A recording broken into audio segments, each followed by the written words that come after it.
Naam, warigani mwanafamilia wa Mkubwa Media. Kama ni mara yako ya kwanza, hakikisha unabonyeza alama nyekundu iliyoandikwa subscribe.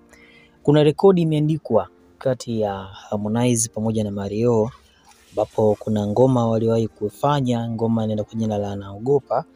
Ngoma hii au nyimbo hii imeweza kufikisha jumla ya viewers milioni 50 kunako katika akaunti ya YouTube. Sasa ngoma hii imeonekana kuwa kivutio kwa baadhi ya mashabiki, ambapo inaonekana inakimbiza sana, na inaonekana kabisa kwamba ngoma hii ni mali yao wote. Manake Harmonize naye anaingiza mapato, lakini pia Mario naye pia anaingiza mapato kupitia ngoma hii. Kwa hiyo ni ngoma ambayo kiukweli ni kubwa na walifanya miaka kadhaa iliyopita. Sasa maana yake ni kwamba katika mafanikio naweza kusema kwa mwaka huu inaonekana Mario ni mmoja miongoni mwa wasanii ambao wameweza kupata mafanikio makubwa kwa kufanya kazi na Harmonize. Na nadhani hii ndio ngoma ambayo kiukweli ukitazama kwa haraka haraka katika account ya YouTube ya Mario imeweza kufanya vizuri zaidi na kuweza kumpa jina, lakini pia imeweza kumuingizia fan base kubwa sana, kwa sababu fan base wa Harmonize ni wengi kuliko wa Mario.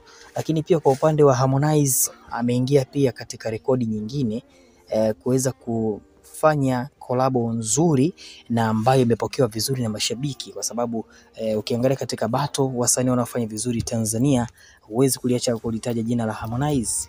Nikukumbushe tu ni kwamba ni msanii ambaye kiukweli ana rekodi nyingi sana. Kuna nyimbo amefanya nyingi sana, lakini ukizungumzia ngoma ya Naogopa kiukweli inaonekana kabisa kwamba ni ngoma ambayo imeweza kumpa mafanikio makubwa sana, lakini pia kwa pamoja na imani yeye pamoja na Mario, nadhani katika hii ngoma hawakutegemea kama ingeweza kufikisha idadi ya viewers hao, kwa sababu ukiangalia ni kwamba pengine kama walichukulia pengine walitumia budget ndogo katika kutengeneza ngoma hii, lakini mafanikio ni makubwa. Kwa hiyo nadhani pesa ambayo wametengeneza kupitia video hii itakuwa ni nyingi sana, na inaweza kawasaidia kwa namna moja ama nyingine kusogeza maisha yao. Na uzuri Mario ni solo artist, ni artist anayejitegemea, ana management yake, lakini pia Harmonize naye pia ni solo artist, ana management yake. Kwa hiyo kila hapa msanii haipo katika record label. Maana yake Harmonize zamani katika record label ya WCB, lakini pia Mario yeye ni kama solo artist anajitegemea na wala hasimamiwi na mtu yoyote, yani yeye ndio boss.